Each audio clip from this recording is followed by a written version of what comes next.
امام جب خیمے سے نکلا تو وہ زندہ تھا، جب میدان میں آیا تو وہ زندہ تھا، جب سواری پہ بیٹھا تو وہ زندہ تھا، جب تنہا 22,000 سے ٹکرایا تو وہ زندہ تھا، جب زخموں سے چور ہوا تو وہ زندہ تھا، جب زخموں سے چور ہو کر زمین پہ آیا تو وہ زندہ تھا، شمر آیا سینے پہ بیٹھا، اس نے گردن پہ خنجر رکھا تو امام زندہ تھا، گردن کٹ رہی تھی امام زندہ تھا، لوگوں رب کی عزت کی قسم گردن کٹ چکی تھی امام زندہ تھا،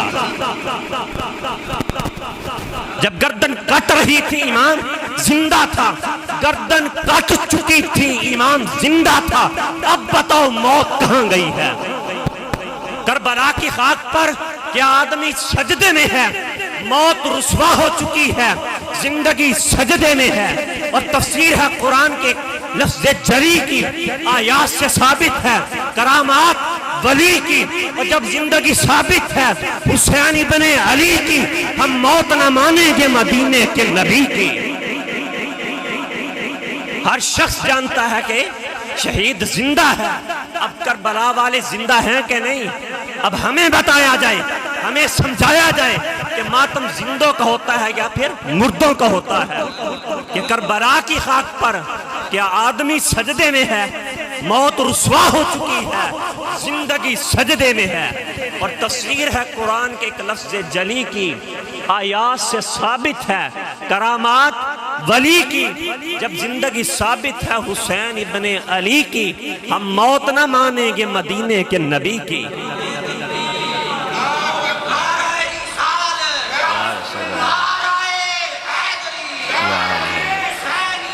زندہ باد، زندہ باد۔ ذکر حسین سننے والوں، آقا علیہ السلام فرماتے ہیں کہ معراج کی رات جب میں عرشوں کی سیر کرنے کے لیے گیا تو میں نے جنت کا بھی مشاہدہ کیا، پھر میں نے جہنم کا بھی مشاہدہ کیا۔ حضور فرماتے ہیں میں نے جہنم میں دیکھا کہ بڑے بڑے بادشاہ، بڑے بڑے وزیر، بڑے بڑے افسر جہنم میں ہیں۔ حضور فرماتے ہیں کہ جب کل قیامت کے دن سارے جنتی جنت میں چلے جائیں گے اور سارے جہنمی جہنم میں چلے جائیں گے، اس کے بعد جنت اور جہنم کی بحث ہوگی، آپس میں مکالمہ ہوگا، تو جہنم کہے گی کہ میں تجھ سے افضل ہوں، جہنم جنت سے کہے گی میں تجھ سے افضل ہوں، اس لیے کہ جتنے بھی بادشاہ ہیں وہ سارے میرے اندر ہیں، بڑے بڑے وزیر میرے اندر، بڑے بڑے حرام خور افسر، راجے مہاراجے میرے اندر۔ آگے سے جنت پوچھے گی کس بات پہ فخر کر رہی ہے؟ جہنم کہے گی اسی بات پہ فخر ہے کہ سارے بادشاہ میرے اندر ہیں، وزیر میرے اندر ہے، تیرے اندر کیا ہے؟ تو جنت خاموش ہو جائے گی۔ اللہ آواز دے گا جنت کو کہ جنت جواب کیوں نہیں دیتی؟ جنت عرض کرے گی مولا جواب کسی بات کا دیا جاتا ہے، فضولیات کا جواب نہیں دیا جاتا، یہ تو فضول باتیں کر رہی ہے، اسے خبر ہی کوئی نہیں کہ فضیلت کس بات میں ہے۔ مولا یہ کہتی ہے بادشاہ میرے اندر، بڑے بڑے وزیر میرے اندر، افسر میرے اندر، مولا اس بات پہ فخر کر رہی ہے۔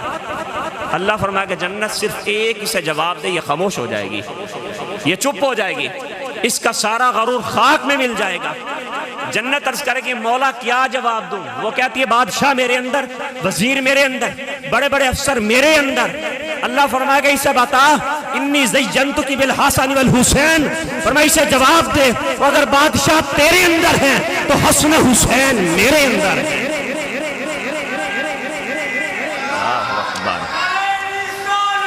یا رسول اللہ، یا علی، یا علی، زندہ باد، زندہ باد۔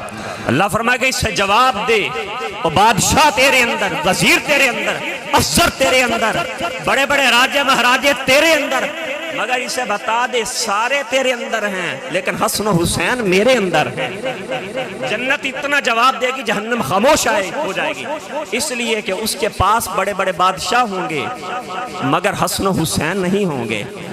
حسن حسین تو جنت کے سردار ہیں، وہ جنت میں ہوں گے، اتنا جواب ملے گا وہ خاموش ہو جائے گی۔ بتائیں جب جنت میں حسن حسین جیسا کوئی نہیں ہوگا جنت میں جا کر بھی حسن و حسین جیسا کوئی نہیں ہوگا، پھر ان جیسا دنیا میں کیسے ہو سکتا ہے؟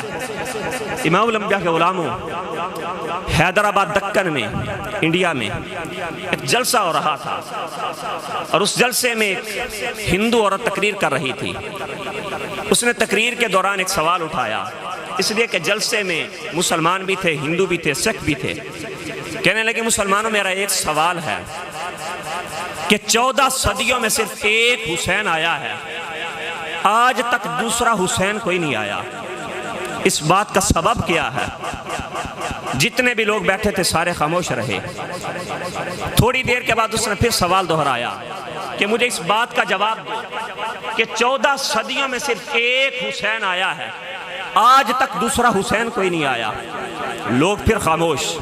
جب اس نے تیسری بار کہا تو پیچھے سے ایک بزرگ کھڑے ہوئے جن کی کمر جھکی ہوئی تھی، جس کی آنکھوں میں حسن مصطفیٰ کا جلوہ تھا، جس کی پیشانی میں سجدوں کا نور تھا۔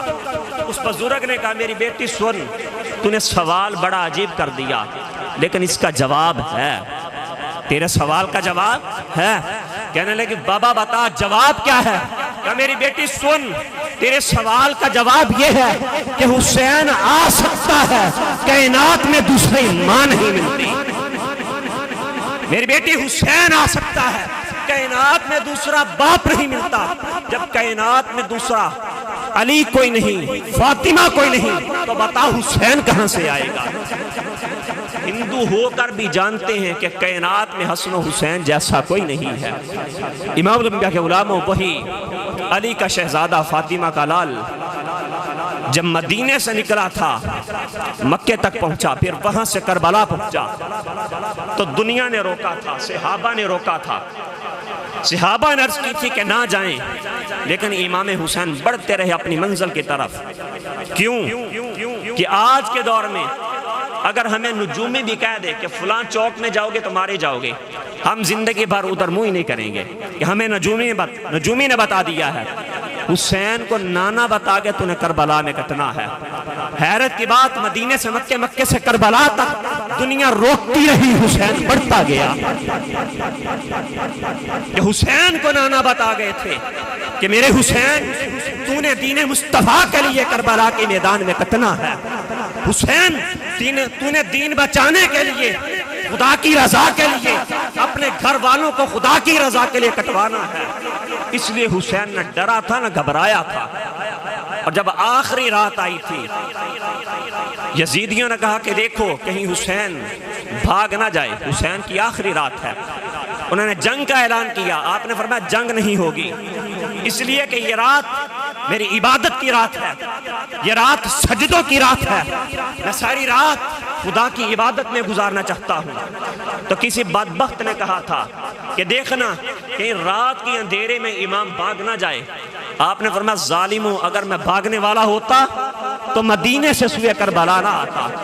اور امام کا اس مقام کے جواب یہ تھا، فرمایا ظالموں سنو، واللہ یعلم کیف احب عبادتہ، فرمایا یہ میرے رب سے پوچھو کہ حسین کو اس کے سجدوں سے پیار کتنا ہے۔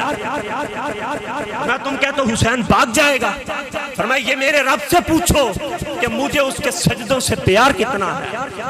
امام الانبیاء کے غلام، وہ آخری رات ہوئی، امام حسین سجدوں میں ہیں، سجدوں میں ہی رات گزار دی۔